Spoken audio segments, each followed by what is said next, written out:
자, 오늘 13절부터 오늘도요, 행함의 열매를 맺는 믿음이라는 메시지가 관통을 하는 그런 본문입니다.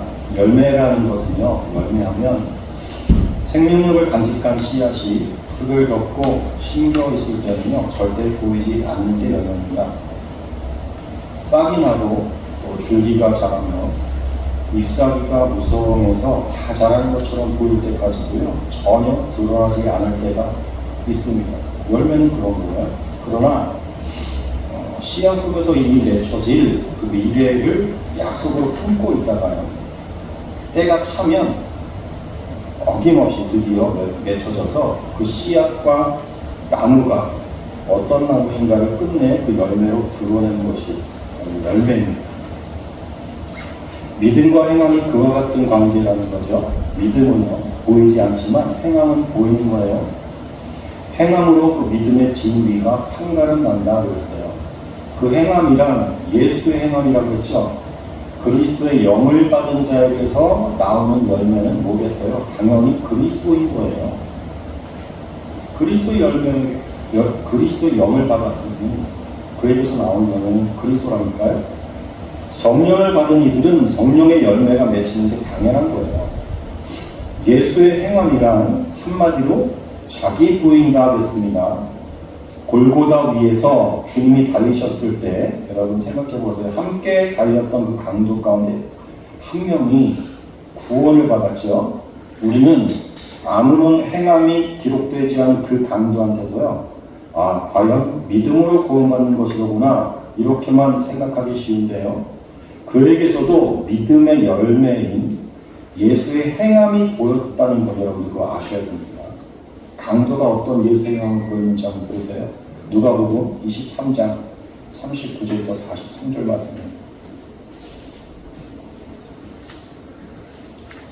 우리 함께 보겠습니다. 시작. 달리 행악자 중 하나는 비방하여 이르되 내가 그리스도가 아니냐, 너와 우리를 구원하라 하되, 하나님 그 사람을 꾸짖어 이르되 내가 동일한 정죄를 받고서도 하나님을 두려워하지 아니하느냐, 우리는 우리가 행한 일에 상당한 보응을 받는 것이니 이에 당연하거니와 이 사람이 행한 것은 옳지 않은 것이 없느니라 하고 이르되 예수여, 당신의 나라에 임하실 때 나를 기억하소서 하니, 예수께서 이르시되 내가 진실로 네게 이르노니 오늘 내가 나와 함께 낙원에 있으리라 하시니라. 자, 여기 구원받은 강도는요, 혀로서 그 열매를 보였습니다. 혀로서.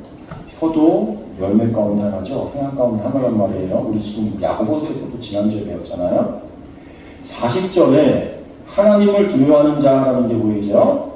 믿음 없음은 그 속에 하나님 없음이거든요. 그러나 하나님만을 두려워하는 그것에 머무르면 안 되죠. 그건 귀신들도 가진 믿음이라고 우리 이미 야고보서 2장 19절에서 이미 배웠잖아요. 귀신들도 믿고 떠드니라 그랬잖아요. 떠느니라 그랬잖아요. 그런데 이 강도는요, 귀신의 믿음과 다르다는 게 다음 절부터 또 나오죠. 41절 또 보면 우리가 형벌을 당하는 것은 당연하다 그래요. 자신의 죄인됨을 인정하고 있어요. 난 죽어 마땅한 자다. 그래 이렇게 매달려 죽어도 되는 싼 놈이야. 싼 자야 그렇게. 그뿐만이 아니라 주님은 자신과 달리 지금 함께 매달리신 그 주님은 강도인 자신과 달리 무죄하신 분이라는 것을 믿고 고백한단 말이에요. 이게 자기 부인인 거예요. 이게 42절을 또 보면 결정적으로 바로 그 주님께 자신을 부탁드리잖아요.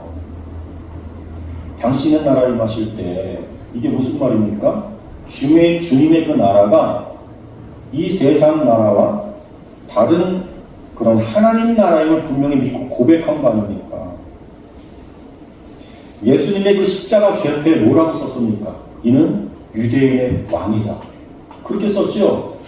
그러니까 죄패 쓴 사람들은, 예수님 십자가에 못 박은 사람들은 예수를 그저 이 세상 왕으로 정도밖에, 물론 그것도 조롱하는 말이지만 여기지 않는 거예요.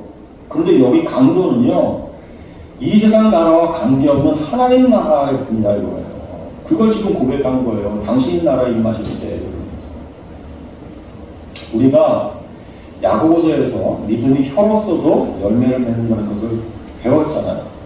우리 속에 말씀이 들어오면요, 그것이 혀로서 말씀의 그 열매를 맺게 하는 거예요. 그것은 자기 부인의 모습으로 드러나게 되어 있는 거예요.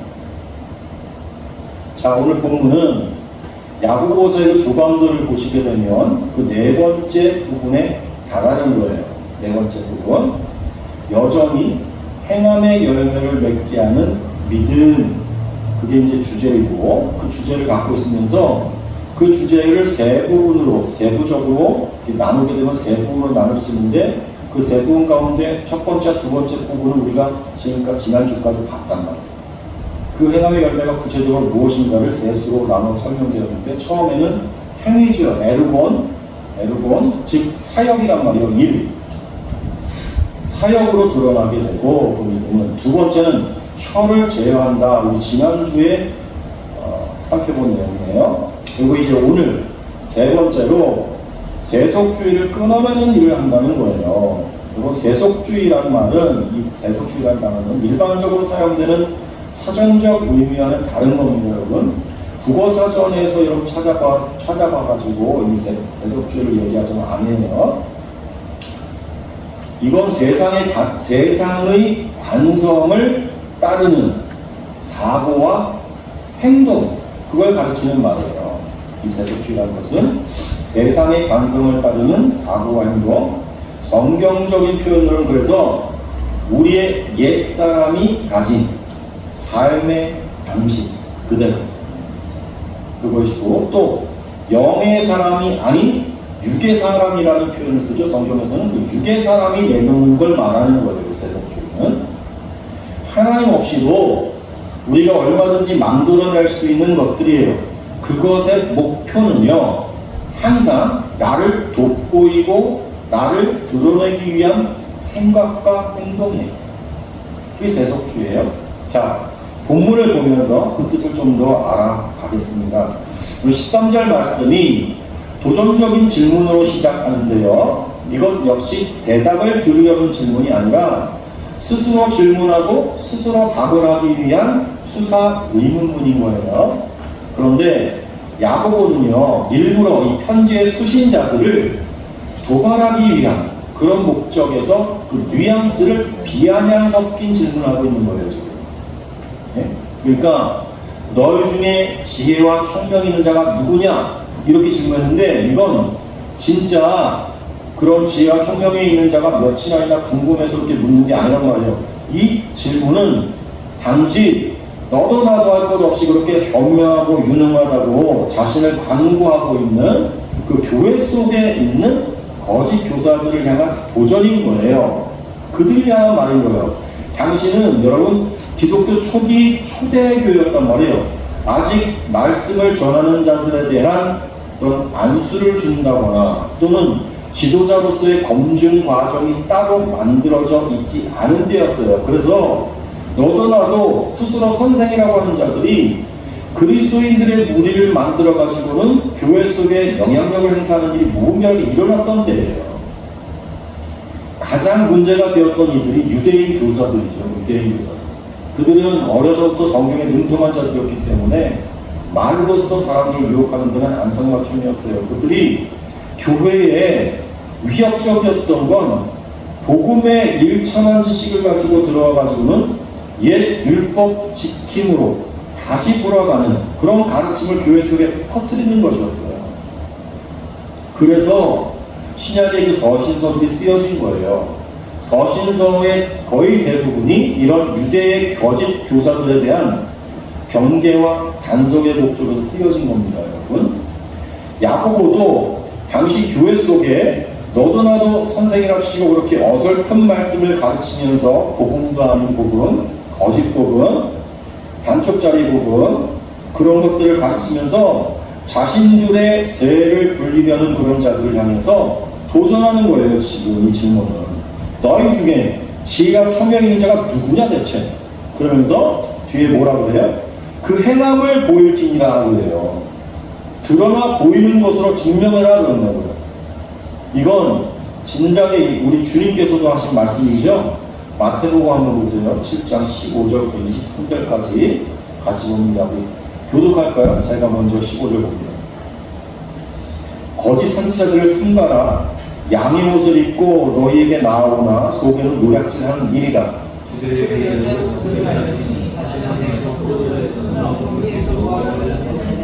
이와 같이 좋은 나무마다 아름다운 열매를 맺고 못된 나무가 나쁜 열매를 맺나니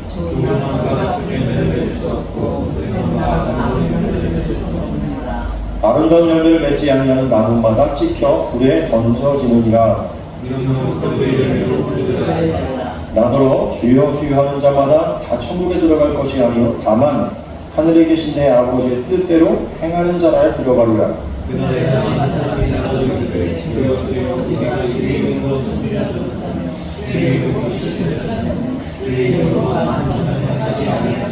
같이 볼까요? 그때 내가 그들에게 밝히 말하되 내가 너를 도무지 알지 못하니 불법을 행하는 자들이 내게서 떠나가라 하리라. 열매로 그 나무가 어떤 나무인지 알 수 있듯이, 그죠? 그들이 하늘 아버지의 뜻대로 행하는지를 보라. 좀 그러신 거예요. 그러셨죠? 야고보는요, 그 행함을 보일지니라 그랬는데, 이 행함이 에르곤이에요. 에르곤. 그러니까 사역이에요. 그들의 일하는 것을 보라. 그들의 일하는 것을 내보라라 이거예요. 자칭 교사라는 자들에게 그들의 사역하는 모습을 보이라 그러면서 그 앞에 무슨 말이 끼어져 있어요? 선행으로 말미암아 그리고 지혜의 온유함으로 그 행함을 보일지니라 그랬단 말이에요. 그러니까 그 사역 속에 이런 모습들이 있는가 보이라는 거예요. 그 두 가지 뭐예요? 선행과 지혜의 온유함. 지혜의 온유함이란 너희가 지혜 있다는데 그 지혜 속에 온유함이 있느냐? 그렇게 말하는 거니까 그냥 온유함이라고 줄여서 보는 게 더 직관적이겠죠. 그러니까 자칭 교사들에게 너희 사역들 속에 선행과 온유함이 있는지 보여라 그러는 거예요. 그러니까 지금 자, 이 선행이라는 것은요, 이게 칼레스 아나스트로페스라는 단어인데요. 이걸 번역했는데 칼레스의 원어는 칼로스입니다. 칼로스. 성경에서 많이 나오는 단어죠. 선하다는 뜻이에요. 70인경을 보면 구약의 토부를 헬라어로 옮길 때 가장 많이 쓴 단어가 이 칼로스입니다. 하나님이 보시기에 선하다 할 때 그 토부, 칼로스가 그 뜻이에요. 그리고 아나스트로페스 요거는 행동 방식 또 처신 이런 말로 번역하는 단어인데 사역을 통해서 드러나는 그의 행동 방식과 처신이 선한 것인가를 말하는 거예요. 선한 것인가.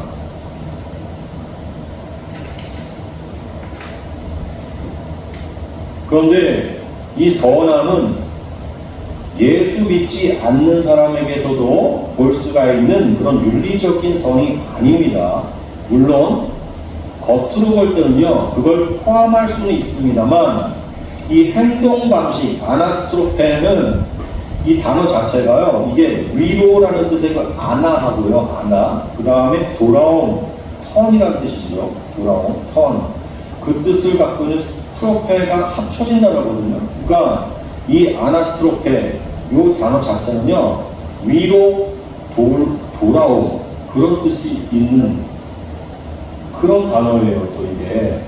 그러니까 이 위라는 게 이 세상이 아닌 곳, 하나님이 계신 곳을 가리키는 위거든요, 아나라는 게. 그러니까 이 생활 방식이나 처신이 이 세상에서의 관습들과는 좀 구별이 되고 차별성 있는 행동 방식인 거예요. 그런 위로 돌아가는 행동 방식을 가진 칼로스, 선인 거예요. 선. 이 단어 칼레스 아나스트로페스 그 자체는 그냥 우리말 성경에서처럼 말이죠. 선행 이렇게 번역하면 쉽습니다. 이게 틀린 번역은 아니에요. 그러나 저는요 지금 그 선행이란 게 무언가를 이 단어들이 가진 본래 의미를 쫓아가지고 여러분께 알려드리는 거예요, 지금. 예? 교회 밖에서도 사용하는 그 선행이라는 그런 단어와 어떻게 다른 건지를 알려드린 거라고 지금. 예수 믿지 않아도 보일 수 있는 선행이 아니라고요. 그건 하나님을 모르고 하나님께 영광 돌리려는 의지도 없는 자들은요, 절대 흉내낼 수가 없는 선행이 칼로스예요. 이 칼레스 아나스트로페스, 이건 그래서 이 선행은 그 출발점과 지향점이요, 이 세상에 있지 않아요. 하나님께 있는 거예요. 하나님의 영광을 위한 선행이란 말이에요. 여기서 말하는 선행이 그런 뜻입니다. 보세요. 마태오 5장 16절에 보세요. 같은 선행을 얘기하는 것. 마태오 5장 16절 같이 봅니다. 시작. 이같이 너희 빛이 사람 앞에 비치게 하여 그들로 너희 착한 행실을 보고 하늘에 계신 너희 아버지께 영광을 돌리게 하라. 여기 착한, 이게 칼로스예요. 행실이 에르곤이에요. 칼로스 에르곤. 그 다음에 에베소서 보세요. 같이 시작. 우리는 그가 만드신 바라 그리스도 예수 안에서 선한 일을 위하여 지으심을 받은 자니 이 일은 하나님이 전에 예비하사 우리로 그 가운데서 행하게 하려 하십니다. 예. 여기 선한 일, 이게 칼로스. 선한 일, 여기도 에르고죠. 여기 나오는 착한 행실, 선한 일, 이게 칼로스 에르곤. 선한 사역이라고 번역하는 거예요. 야고보는 사역 속에 어떤 반복적인 패턴으로 드러나는 어떤 행동 방식과 처신이 이 세상의 관습을 탈피한 하나님의 선하심을 드러내고 있는가, 그걸 내보이라는 거예요. 그리고 야고보 또 한 가지를 더 말했죠. 온유함이죠. 프라비테스입니다. 이게 프라비테스, 온유함. 이 온유함, 그러면 여러분 우리가 유약하고 좀 부드러운 이미지, 그걸 먼저 떠올리기 쉬운데요. 이 단어는 자기 절제와 밀접하게 연결되어 있는 단어예요. 프라비테스, 온유함. 이건 성질이 아주 거친 그 말 있잖아요. 막 날뛰는 그 말이 길들여지는 것을 표현하는데 사용되었던 단어예요. 이 프라비테스라는 온유함이라는 단어가. 길들여진 말은요, 타고난 힘을 잃지 않으면서도 그 힘을 온유하고 겸허하게 발휘하게 되죠. 바로 그게 온유함. 지혜의 온유함을 그랬으니까 그 사람이 현명한 자임에 틀림없지만 동시에 온유한 자인가를 보이라는 거예요. 자, 이것이 왜 중요한가? 14절부터 보세요. 같이 14절부터 16절까지 있습니다. 시작. 그러나 너희 마음속에 독한 시기와 다툼이 있으면 자랑하지 말라. 진리를 거슬러 거짓말하지 말라. 이러한 지혜는 위로부터 내려올 것이 아니요 땅 위의 것이요 정욕의 것이요 귀신의 것이니 시기와 다툼이 있는 곳에는 혼란과 모든 악한 일이 있습니다. 자, 13절에서는 너희가 지혜와 총명이 있는 자라면 이렇게 선행과 지혜, 온영을 보여봐. 그래놓고는 14절에서요, 사실은 그들의 실상을 지금 지적하는 거예요. 사실은 너희들이 무슨 이렇잖아 하면서 쭉 얘기한 거예요. 내보여야 하는 열매는 없고 너희 마음속에 독한 시기와 다툼이 있으면, 이렇게 얘기하죠. 이런 것만 보인다. 자랑하지 말라. 그러니까 지혜와 총명이 있다고 하지 말라 그러는 거예요. 그건 진리를 거슬러 거짓말하는 것이니까 그러지 마. 지금 그러는 거라고. 그리고는 15절에서 정목을 찌릅니다. 이러한 지혜는 위로부터 내려온 것이 아니요. 그러죠. 위로부터 내려온 것이 아니요. 여러분, 야고보가요, 이 지혜에 대해서 앞에 그 1장에서 무슨 말인지 여러분 기억나세요? 지혜에 대해서 1장에서 언급한 게 있잖아요. 1장 5절 말씀 같이 한번 다시 읽어보세요. 1장 5절 시작. 너희 중에 누구든지 지혜가 부족하거든 모든 사람에게 후히 주시고 후짓지 않으시는 하나님께 구하라. 그리하여 주시고. 여러분, 이 야고보서 1장 5절 지혜를 하나님께 구하라 이 말씀 앞에 여러 가지 시험을 당하거든 온전히 기쁘게 여기라 그 말씀이 먼저 나옵니다. 그리고서는 그 시험이라는 건 이 세상을 광야의 삶으로 살아가야 하는 그리스도인들에게 필수 과목이란 말이에요. 필수 과목. 예? 전공 필수야. 지금 전공 필수.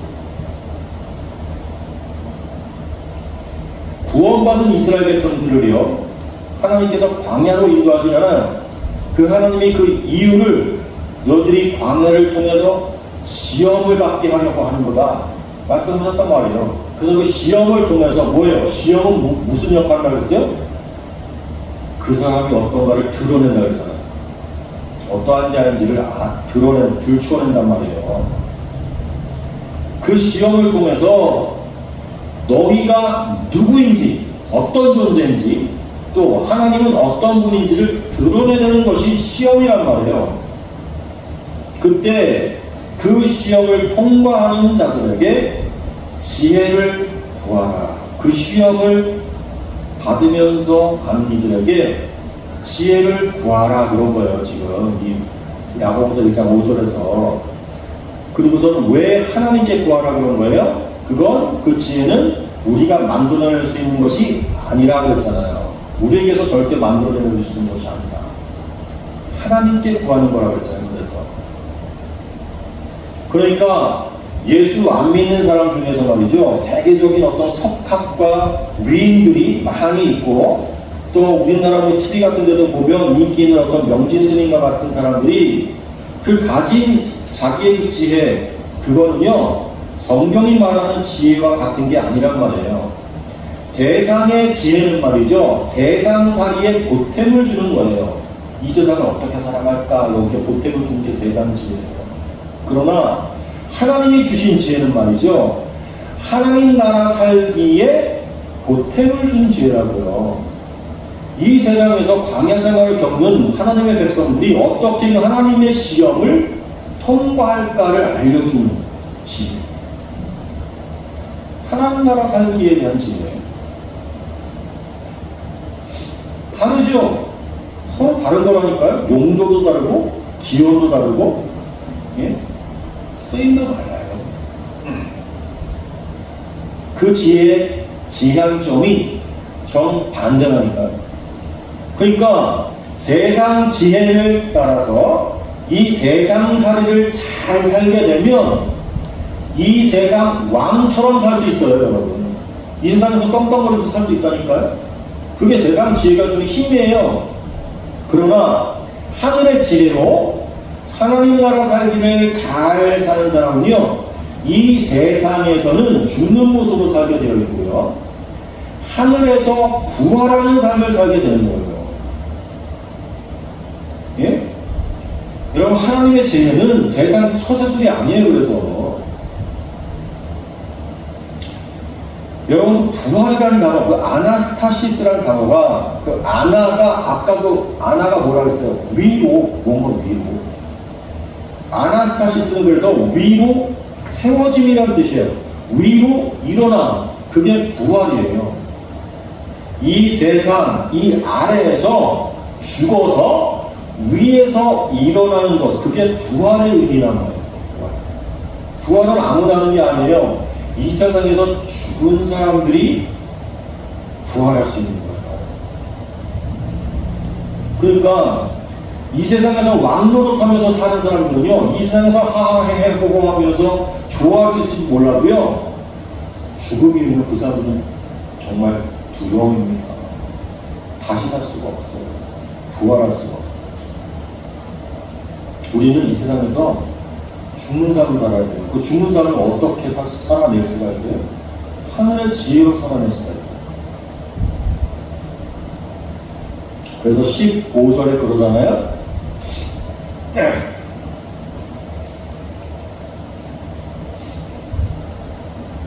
15절 말씀하기 전에, 그러니까 위에서 난 지혜는 그 출발점과 지향점이 하늘인 거예요. 위에서 난 지혜, 출발점과 지향점이 다 하늘이에요. 그러나 이 세상에서 왕되도록 돕는 이 세상의 지혜는 항상 이 세상을 바라보게 하고요. 이 세상 일에 몰두하게 한다고요.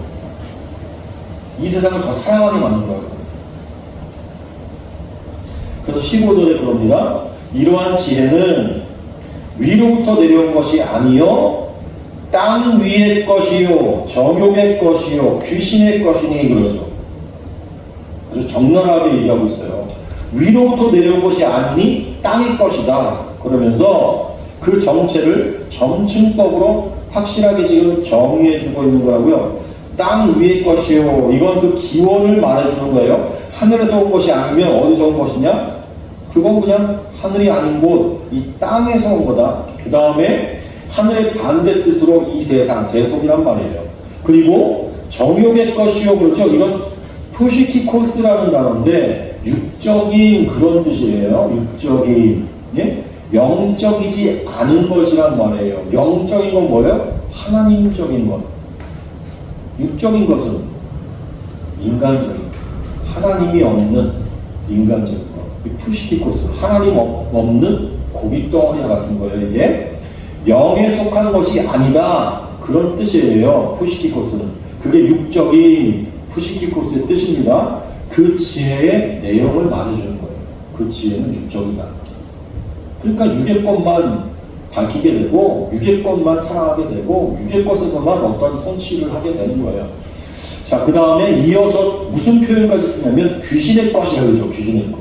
이 귀신을 다이모니오데스, 악령, 마귀적인 것이다 그런다고요. 하나님의 대적. 그래서 그래도 우리가 이 편지가 말이죠. 야고보가 사랑하는 형제들 또 흩어져 있는 12지파인 그 교회에게 쓴 건데 그런 사람들을 대상으로 너무 과한 표현 아닌가? 그렇게 느껴지는데 아니에요. 진리는요. 칼이랍니다. 칼. 진리의 역할은요. 잘라내는 거예요. 세상과 정말 피와 뼈와 살로 완전히 달라붙어 있는 우리를 잘라내는 거라고요. 그러니 진리가 선포되는 것은 반드시 고통이 따르는 거예요. 우리가 너무 세상에 잘 붙어 있었기 때문에 진리가 선포되면 될수록 우리는 고통스러워요. 그것으로부터 잘려져 나와야 되니까. 그거 아예 그냥 한 몸이 되어 있다니까 우리는 세상과. 그래서 귀신의 것이다 이렇게까지 얘기하는 거예요. 이 표현만 그런 게 아니라 실제 그렇다는 거예요. 16절 시기와 다툼, 시기와 다툼. 이거 14절에도 나온 말이죠. 이게 자칭 선생이라고 하는 자들에게서 나오는 실상이다 그랬죠. 실제 그들이 드러내고 있는 열매들, 결국 그들이 내놓는 시기와 다툼 때문에 맺혀지는 열매는 16절 끝에 보니까 혼란과 모든 악한 일이 있음이라. 이 악한 일이 무가치한 또 헛된 사악한 그런 뜻인데 그 앞에 선행과는 서로 대꾸가 되는 말인 거예요.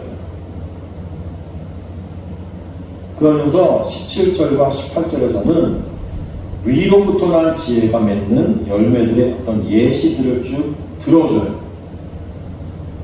위로부터 난 지혜는 이런 거다. 이런 열매, 자 보세요. 이런 걸 드러낸다. 17, 18절 같이 한번 읽습니다. 시작. 오직 위로부터 난 지혜는 첫째 선물하고 다음에 화평하고 관용하고 양순하며 긍휼과 선한 은혜가 가득하고 편견과 거짓이 없나니 화평하게 하는 자들은 화평으로 심어 의리의 열매를 거두느니라. 첫째 성결하고 이 첫째라는 것은 순서를 말하는 게 아니고요. 우선순위에서 가장 중요하다 그런 뜻이에요. 그런 의미에서 첫째 그런 거예요. 첫째 성결하다. 성결 이게 하그노스 순결한 거룩한 그런 뜻입니다. 이건 세속과 분리가 돼요. 세속에 물들지 않고 섞여 있지 않은 것을 말하는 거라고요. 이 거룩한 거는 거룩함 하그노스 성결. 이건 사람 측에서 갈고 닦아가지고 성취되는 게 아니에요. 예? 사람이 스스로 이렇게 깨끗해질 수 없다니까요. 성결해질 수 없다니까요. 이건 하나님 측에서 그냥 그렇게 구별하신 걸 뜻하는 말이에요. 그래서 우리 사람들의 눈으로 저건 성결하다, 저건 거룩하다 이렇게 판별할 수 있는 류의 것이 아닌 거예요. 위로부터 그냥 이 편인 거예요. 거룩하게, 하나님께서 거룩하게 성별해 놓은 거예요.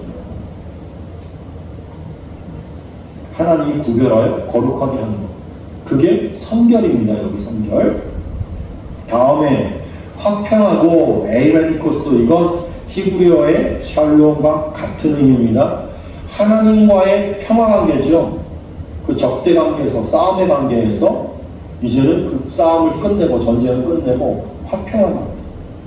그리고 그 관계에서 흘러나오는 내적이고 외적인 상태.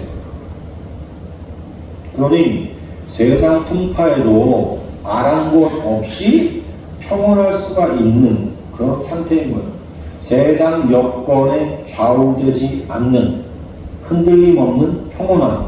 왜? 하나님과 화평할 때였기 때문에. 하나님과 원수되었을 때는요, 이 세상 어떤 일도 신경이 안 쓰여져. 왜?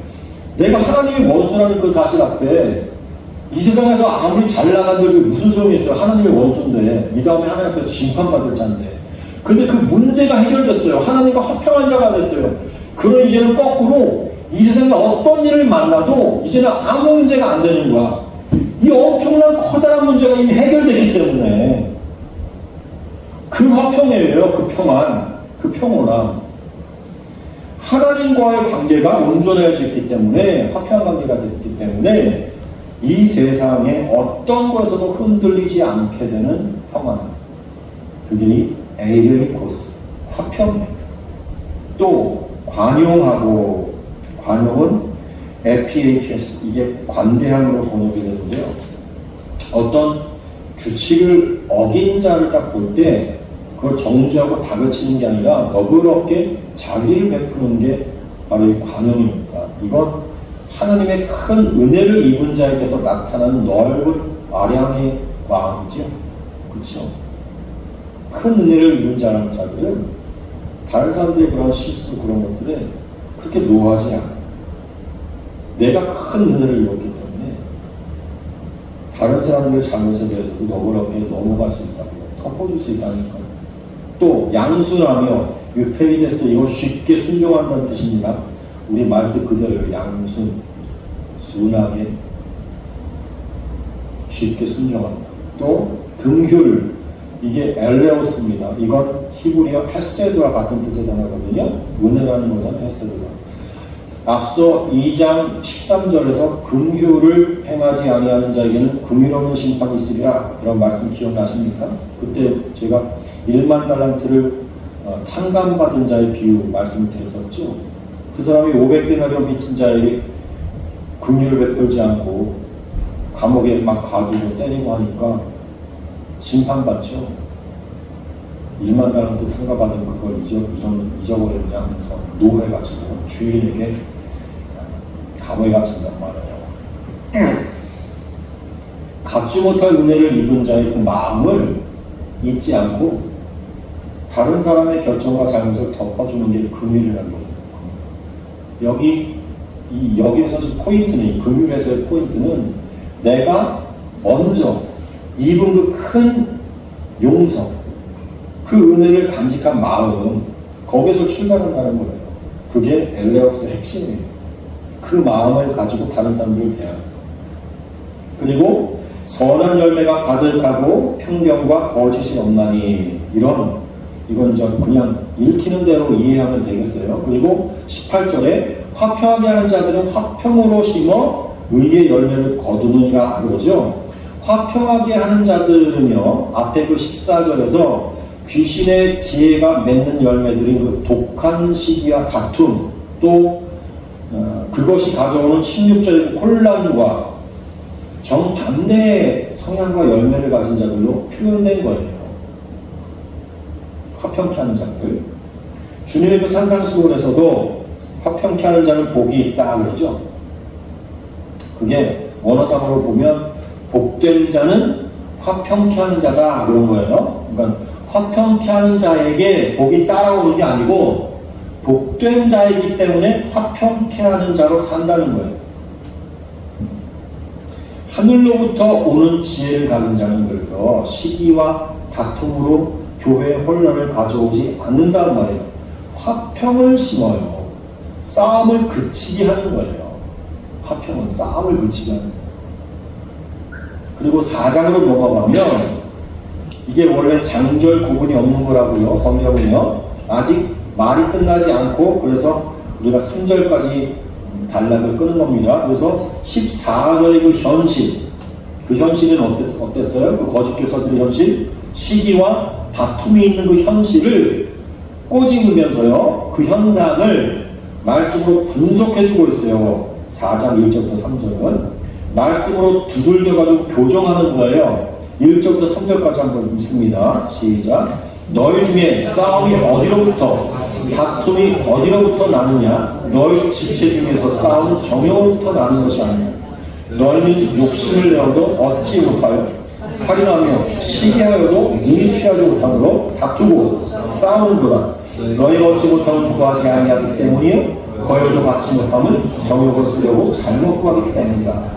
여기 보시면 1절 끝에요. 정욕으로부터 나는 것이다. 그리고 3절에도 정욕으로 쓰려고 잘못 구하기 때문이다. 그러죠?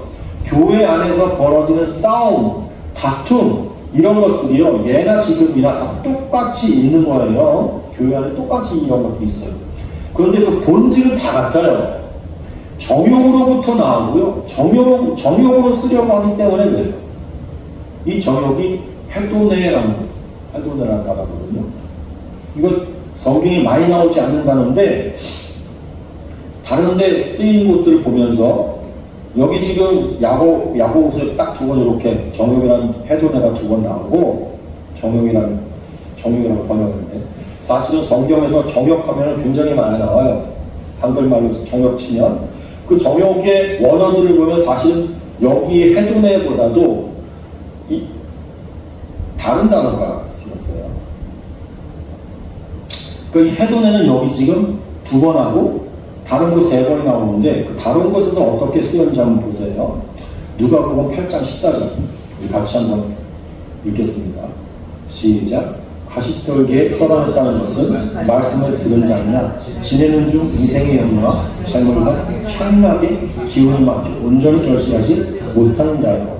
여기서는 향락이라는 단어로 쓰인 요게 해도네를 향락으로 번역했죠. 디도서 3장 3절 봅니다. 시작. 우리도 전에는 어리석은 자예요. 여러 가지 정욕과 행락에 종로릇한 자요, 악독과 투기를 일삼는 자요, 가증스러운 자요, 피차 미워한 자였으나. 예, 여기 지금 정욕과 행락과 관련된 정욕이라는 단어가 해도네가 아니고 정욕이라는 단어 원래 여기 원어로 쓰는 거는 이 에피두미아예요. 에피두미아. 그리고 향락이 해도네예요. 행락이라죠. 행락. 그 다음에 베드로후서 2장 13절 같이 보면 시작. 불의의 값으로 불의를 당하며 낮에 즐기고 노는 것을 기쁘게 여기는 자들이 정과 흠이라. 너희와 함께 연애할 때 그들 속임수로 즐기고 놀며. 자, 여기는 기쁘게로 번역이 된 단어가 해도네. 근데 기쁘게가 어떤 뜻을 갖고 있는지 그 문맥을 쭉 살펴보시면 이게 어떤 기쁨이구나 오시죠. 그러니까 향락, 행락, 기쁘게 이 말씀들을 정리하면 자신을 즐겁게 하고 기쁘게 하는 게 이 정욕, 해도네입니다. 그리고 이 용례들을 잘 보시면 그것들은 다 복음을 떠난 이전의 그 세상, 죄인이 추구하는 것들이란 말이죠. 오늘날 교회 안에도 크고 작은 다툼과 혼란이 있어요. 근데 그 실체는 하나님의 영광에는 관심이 없는 자들로부터 일어나는 거예요. 말로는 다 하나님이 원하시는 결정이라고 주장하면서 서로 싸우지만 그 속에는 다 이 해도네, 즉 인간 자신이 주인공 돼가지고 자신이 기쁘고 자신이 즐겁자고 하는 데서 비롯된 열매들이 다툼과 싸움들인 거예요.